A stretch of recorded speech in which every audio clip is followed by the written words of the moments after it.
नमस्कार सर। नमस्कार sir. Sir क्या नाम है आपका? जीवन सिंह तोमर।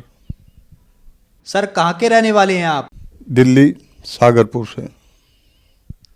सर संत रामपाल जी महाराज से नाम दीक्षा आपने कब ली? मार्च 2013 में। सर संत रामपाल जी महाराज से नाम दीक्षा लेने से पहले आप क्या भक्ति साधनाएं करते थे? जो भी पारंपरिक साधना भक्ति होती हैं, किसान परिवार में हैं, उसी हिसाब से ये होली दिवाली ऐसी कोई खास हम पूजा नहीं करते थे। किसी गुरु से नाम नहीं ले रखा था। सर जो पारंपरिक भक्ति साधनाएं आप करते थे उनसे आपको क्या लाभ मिले? वो साधनाएं करते करते मुझे सांस की बीमारी हो गई और जब मैं दिखाया तो उन्होंने कहा तुम्हें जन्म जिंदगी दवाई खानी पड़ेगी, इसका कोई इलाज नहीं है। फिर किसी ने बताया भी पटेल चेस्ट में दिखाओ, किसी डॉक्टर ने प्राइवेट, तो वहाँ पे चेकअप करा। उन्होंने भी यही कहा कि भाई बिना दवाई के नहीं चलेगा। फिर उसके होते होते सांस की बीमारी के बाद मोतियाबिंद हो गया और कमर की डिस्क में प्रॉब्लम हो गई। दूसरे में जब बोलता था तो ये छाती ऐसे ऐसे करती थी, सांस नहीं आवता ठीक से। सर आपने बताया कि आपको 2001 से ही सांस की बीमारी हो गई और फिर आपको मोतियाबिंद भी हो गया, उसके साथ साथ आपको रीढ़ की हड्डी में भी परेशानी हो गई। तो इन सब परेशानियों से जूझते हुए आपको संत रामपाल जी महाराज की जानकारी कहाँ से मिली?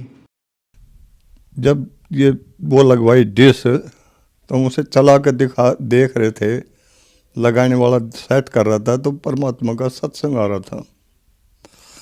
तो वो सत्संग हमने सुना। पहले दिन तो ज़्यादा टाइम नहीं था, 10-15 मिनट सुना। तो गुरुजी जो है उसमें गीता जी में उसमें दिखा रहे थे, तो हमने देखे भाई तो कोई अलग ही वो आ रहे हैं सादे वेश में, ये ऐसा क्या ज्ञान है।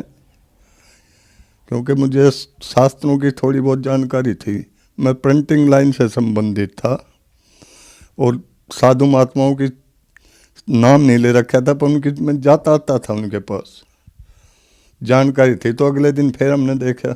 ऐसे ही 6 महीने देखने के बाद हमें जानकारी हुई कि ये जो ज्ञान बता रहे हैं सही है। तब मैं वहाँ बरवाड़ा गया, वहाँ जाने के बाद नामदान लिया।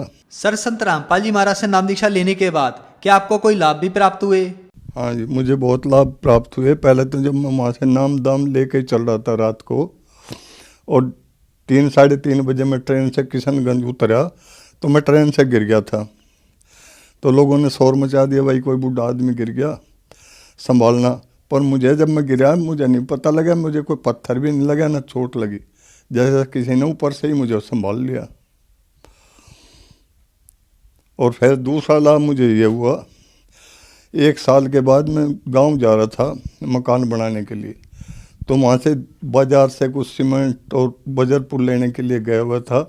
ट्रक और बुग्गी के बीच में आ गया मैं, और लोग बाग भी भाज पड़े मुझे देख कर कि भाई आदमी इसके बीच में आ गया। क्योंकि भैंसा बुग्गी जो है बड़े तेज़ी से बैक मारता है, और मैं उसके बीच में आ गया। और 1 सेकंड का भी पता नहीं कहाँ से वो हट गई बुग्गी, कहाँ से हो गया, मुझे खरोंच तक नहीं आई वहाँ। लोग बाग हैरान रह गए, भाई ये बच कैसे गया। दूसरा संत रामपाल जी महाराज की शरण में आने से मुझे ये लाभ हुआ। तीसरा लाभ ये हुआ कि जो मुझे भयंकर सांस की बीमारी थी उसका पता नहीं लगा कहाँ गया। अब मैं डॉक्टरों को दोबारा जाता हूँ उनके पास, तो मेरे से पूछते हैं सांस में परेशानी तो नहीं है कोई, जो जिनसे घरेलू डॉक्टर जो होता है। तो मैं कहता हूँ तो मुझे कोई परेशानी नहीं है। तो वो हैरान है कि ऐसे कैसे हो सके, इतनी भयंकर सांस था वो कहाँ से लगा। ऐसे ही मुझे आँखों का लाभ हुआ। जो डॉक्टरों ने कह दिया था वे तो लेंस डालेंगे, और 6 महीने का टाइम दे दिया था, वो चश्मा भी काम नहीं कर रहा था। वो कहने से ज़्यादा नंबर बढ़ नहीं सकता, तुम्हारी आंखें अंदर से खराब होगी। अब वो बिना दवाई के ही वो आंखें भी ठीक होगी, और मेरे पास उनकी रिपोर्ट हैं। 2001 से मैं सांस की बीमारी से जो परेशान था और डॉक्टर कहते थे ठीक नहीं है, मैं रिपोर्ट भी साथ लाया हूँ। संत रामपाल जी महाराज की शरण में आने के बाद 2013 में मैं आया, और मेरी ये सांस की बीमारी अब मुझे बिल्कुल नहीं है। जिन डॉक्टरों के पास जाता हूँ मैं वो हैरान है कि भाई तेरी सांस की बीमारी कैसे ठीक होगी। दूसरे दिन मैं भाप लगवाने और भाग कर जाता था, इतनी भयंकर सांस की बीमारी थी मुझे। एक लाभ और बताता हूँ, मेरी पत्नी को जब शादी हुई, शादी के 3 साल बाद से ही दौरे पड़ते थे मिर्गी के, बहुत भयंकर। और मैं सब जगह दिखाया उन्होंने, बालाजी भी मैं लेके गया और जहाँ जहाँ भी बताया, जिस साधु महात्माओं के पास भी और जगह भी, उनको भी मैं दिखाया। वो शुरू में तो कह देते ठीक हो जाएंगी और बाद में कह देते भाई तो ठीक नहीं हो, हमारे बस की तो नहीं है। और उसको ऐसे दौरे पड़ते थे, इतने बच्चा पेट में रहता इतने नहीं पड़ते थे। और जैसे ही दौरा बालक पैदा हुआ दौरे चालू हो जाते थे और दिन में 50-50 बार भी आते थे।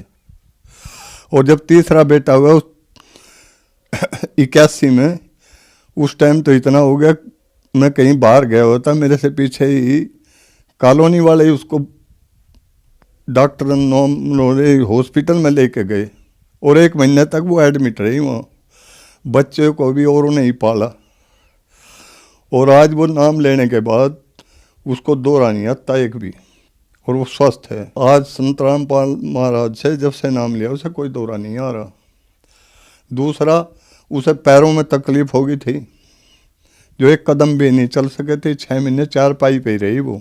और संत रामपाल जी महाराज का नाम लेने के बाद अब वो ठीक चलती है, कोई बीमारी नहीं है उसे। आज संत रामपाल महाराज जी से नाम लेने के बाद हमारा उजड़ा परिवार बस गया। मैं भी ठीक हूँ और मेरी पत्नी भी, मेरे घर में हर तरह से खुशहाली है।